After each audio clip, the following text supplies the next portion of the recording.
अब हम class 10th के 14th चैप्टर का सेकेंड एग्जाम्पल सोल्व करने जा रहे हैं। यदि आप पहला और दूसरा लेक्चर नहीं देखे हैं जिसमें हम कुछ थ्योरी और एग्जाम्पल 1 को बताए हैं तो कृपया करके उसको पहले देख लेंगे तो आपको यह भी समझने में बहुत ही आसान रहेगा।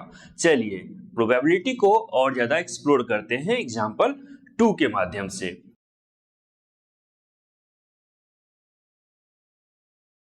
एग्जाम्पल 2 में बताया गया है कि एक बैग है, बैग में येलो, रेड और ब्लू कलर का 3 बॉल रखा गया है। कृतिका को बिना देखे हुए उस बैग में हाथ डालना है और एक बॉल को बाहर निकालना है। तो हमको प्रोबेबिलिटी फाइंड करना है कि जो बॉल निकलेगा वो बॉल येलो होगा या रेड होगा या ब्लू होगा। तो आइए हम सबसे पहले इस क्वेश्चन को सॉल्व करते हैं और डिफरेंट अदर कंसेप्ट्स को भी सीखेंगे इसमें। तो सबसे पहले इस क्वेश्चन को सॉल्व करते हैं। तो हमको यदि प्रोबेबिलिटी निकालना है तो सबसे पहले टोटल पॉसिबल आउटकम देखते हैं। तो देखिए यहाँ पर एक बैग छोटा सा है, बैग में क्या है 3 तरह का बॉल है। एक हो गया येलो बॉल, तो येलो बॉल यहाँ पर हो गया। फिर हो गया रेड बॉल, तो मान लीजिए ये हो गया रेड बॉल। तीसरा हो गया ब्लू बॉल, तो ये मान लीजिए ब्लू बॉल है। 3 बॉल है। तो अब हम कैसे निकालते हैं कि total possible outcome, total possible outcome कैसे होगा। यहां पर सिर्फ 3 में से ही किसी को चूज करना है। तो टोटल कितने होंगे 1, 2 या 3 हो गए। तो टोटल पॉसिबल क्या हो गया 3। ये 3 किसके corresponding, red, blue, yellow ball के कॉरस्पॉन्डिंग हो गया। अब देखते हैं पहला क्वेश्चन है येलो बॉल, यानी कि इसमें क्या कहना चाह रहा है कि कृतिका जब उस बैग में हाथ डालेगी और एक बॉल निकालेगी तो कितना प्रोबेबिलिटी येलो बॉल का होगा कि वही निकलेगा। तो हमको उसके लिए क्या करना पड़ेगा कि येलो बॉल के फेवर में कितने पॉसिबल आउटकम है वो फाइंड करना पड़ेगा। सबसे पहले तो कैसे फाइंड करेंगे, लिखेंगे टोटल पॉसिबल आउटकम फेवरेबल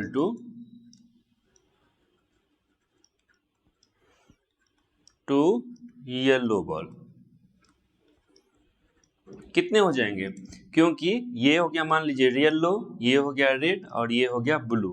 तो येलो कितने बॉल हैं, मतलब यदि एक ही है तो एक ही निकल सकता है। मान लो 2 येलो है तो उसमें चॉइस आता कि 2 है, तो इसमें कितना है एक ही येलो है। 3 में से एक ही येलो है, तो इसमें कितने हो गए येलो के फेवर में एक ही हो गए। तो पहला क्वेश्चन को आप सोल्व कर सकते हैं, यानी कि probability of finding yellow ball क्या लिखेंगे, इसके लिए फॉर्मूला का यूज करेंगे। फॉर्मूला क्या है, टोटल पॉसिबल आउटकम। और फिर क्या लिखेंगे, ऊपर क्या लिखते हैं, इस टोटल में से ही आना होता है ऊपर में। तो क्या लिखेंगे, favourable to outcome favourable to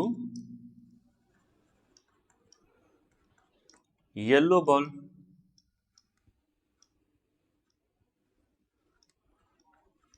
तो कितने हो गए, येलो बॉल के फेवर में कितने हैं 1 है यहाँ पर, तो 1 हो गया। टोटल कितने हैं, टोटल मेरे पास 3 हैं, तो यहाँ पर 3 लिख देंगे। तो कितने हो गए 1/3 हो गए। येलो के लिए बताए हैं आप सेकेंड और थर्ड को बहुत ही इजीली सेम टू सेम तरीके से कर सकते हैं। सेकेंड के लिए क्या हो जाएगा, favourable to red ball, second ये रहा। सेकेंड के लिए है total possible outcome favourable to कौन सा, रेड बॉल। तो रेड बॉल भी तो एक ही है, 3 में से एक ही तो रेड है, यानी कि रेड सिर्फ चाहिए तो एक बॉल मिलेगा। तो एक आउटकम है रेड के फेवर में। और यहाँ पर टोटल तो सबके लिए सेम है 3 है, तो यहाँ पर क्या हो जाएगा, फिर से प्रोबेबिलिटी ऑफ रेड बॉल क्या लिखेंगे, टोटल नीचे लिखते हैं तो टोटल 3 है जो यहाँ पर है। फिर से रेड के फेवर में कितना है 1 है, तो 1/3 हो गया। ऐसे ही यदि हमको फाइंड करना है क्या, थर्ड एग्जाम्पल, थर्ड क्या है ब्लू बॉल के लिए। तो ब्लू बॉल के लिए आप पॉज करिए और खुद से सारा कुछ लिखिए जो हम अभी बताए हैं, क्योंकि यदि आप खुद से करेंगे तो कॉन्फिडेंस बुल्ड होगा। तो देखिए हम थर्ड भी बताने जा रहे हैं। देखिए क्या करेंगे, total possible favourable outcome corresponding to कौन, ब्लू बॉल, यानी कि ब्लू बॉल के फेवर में कितने हैं, 3 हैं, 3 में से एक ही ब्लू बॉल है, तो फेवरेबल टू ब्लू कितने हैं, 1 ही है। तो इसमें क्या लिखेंगे, फिर से प्रोबेबिलिटी ऑफ ब्लू बॉल क्या हो जाएगा, टोटल बदलता नहीं है एक इवेंट में, तो 3 हो गया, और ब्लू के करस्पॉन्डिंग कितना है, एक ही है, तो 1/3 हो गया। तो इस तरीके से हम क्वेश्चन को आराम से सोल्व कर सकते हैं। आइए कुछ अलग कॉन्सेप्ट्स को भी सीखते हैं, जैसे कि एलिमेंट्री इवेंट सीखे होंगे, क्या यह जो इवेंट है यह एलिमेंट्री है कि नहीं वो देखते हैं। तो देखिए सबसे पहले कि एलिमेंट्री के लिए कि एक आउटकम होना चाहिए, तो देखिए आउटकम फेवरेबल टू, सबसे पहले येलो बॉल, कितने थे टोटल, एक ही थे, एक बैग है, इसमें क्या है 3 तरह का बॉल रखा है, रेड ब्लू और येलो एक ही है मैक्सिमम। ऐसे ही आउटकम फेवरेबल टू क्या, रेड ले लीजिए, रेड भी कितने हैं 1 ही है, ऐसे ही क्या करिए ब्लू ले लीजिए, ब्लू भी कितने हैं, एक ही है, यानी कि सब के सब में कितने हैं 1 1 1 ही टोटल पॉसिबल आउटकम है।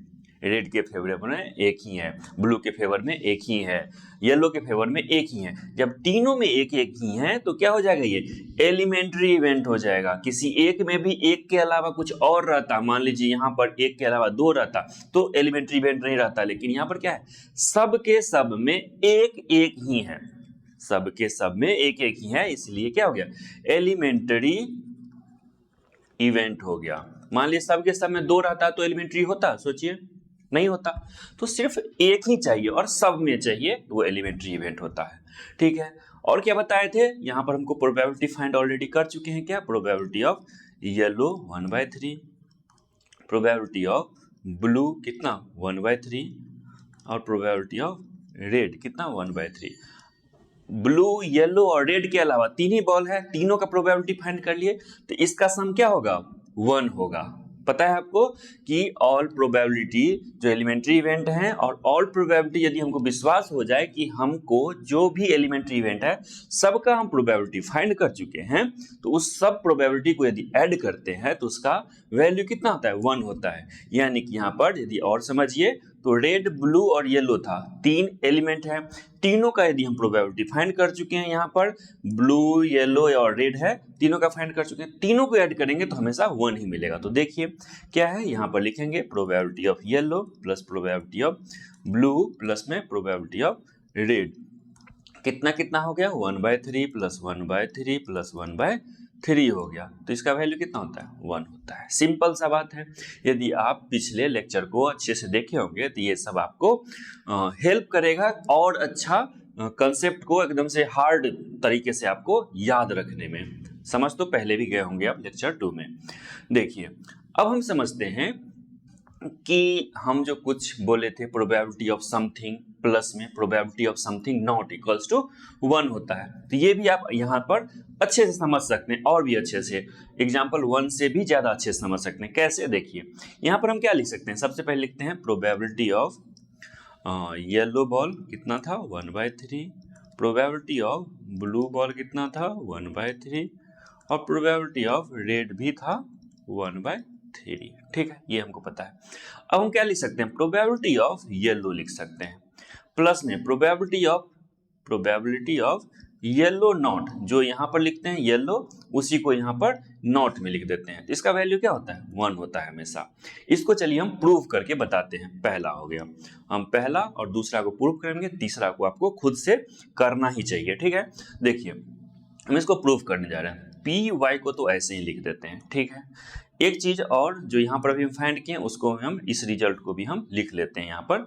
ठीक है, यहाँ पर लिख लेते हैं क्या, probability of yellow ball plus probability of blue ball plus probability of red ball, तीनों का एडिशन कितना था, 1 था। ये दोनों हमको ऑलरेडी पहले से पता है। ठीक है, तो प्रोबेबिलिटी ऑफ येलो को ऐसे या इसको ऐसे ही सेम टू सेम लिख लिए, इस प्लस को यहाँ पर आने दीजिए।